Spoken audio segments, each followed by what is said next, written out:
really very excited about having all of you here today. This is an event we look forward to all year.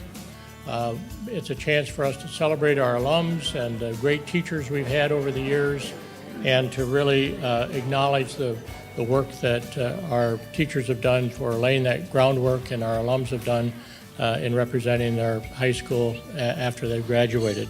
I had a professor in school, the University of Minnesota, in the School of Journalism, about 1,000 years ago, and he told me never to use the word very in a news story.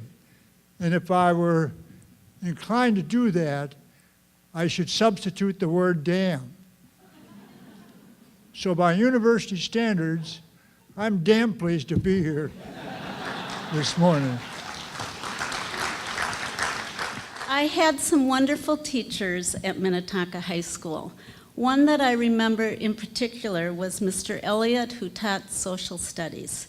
I was very quiet in class. I always sat in the back, did not say much.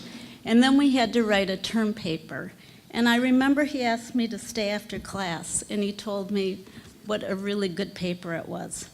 I remember being so surprised. And so I think when teachers believe in students, it can be such a powerful effect. I'd like to share a small Hollywood story. It was my great fortune to work with Elizabeth Taylor several times.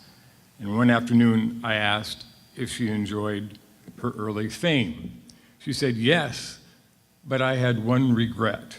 I was working and didn't get to attend my high school prom. So that afternoon, we put on some music and danced. And for those who may have wondered, I'd like to confirm that in the right light, Elizabeth Taylor's eyes were really violet. And as I crossed the border, I drove from Toronto here, and the inspector, customs inspector, says, well, what are you doing here? And I'm visiting my sister and my friends, family, and I'm getting an award at my high school. And the customs inspector said, why?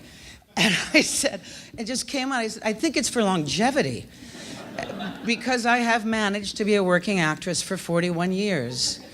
And it all started here. Bill Dietrich doesn't remember this, but he said to me one time, when I was a sophomore, I think, and I got pulled up to play in the varsity, he said, you know, you have the opportunity, if you continue to work, to be one of the best defensive backs Minnetonka High School's ever had. And I had that written down next to the quote I had written down when I was 12 years old that I was going to play in the NFL. Words truly can change a person's lives. I really thought that one of the key things was relationships. And you needed to establish a relationship with your students so they really understood that you cared, that you were concerned, and that any level of rigor that you set would be applicable to them and to yourself. He had nothing but ditto machines and stencils and mimeographs and no copy machines. And what we did have, we had Frieden. You remember the Frieden calculator, about that size? It could do multiplication and division, and it just sounded like a machine. Just, whoops, pardon me. But we also had something called a mechanical analog computer.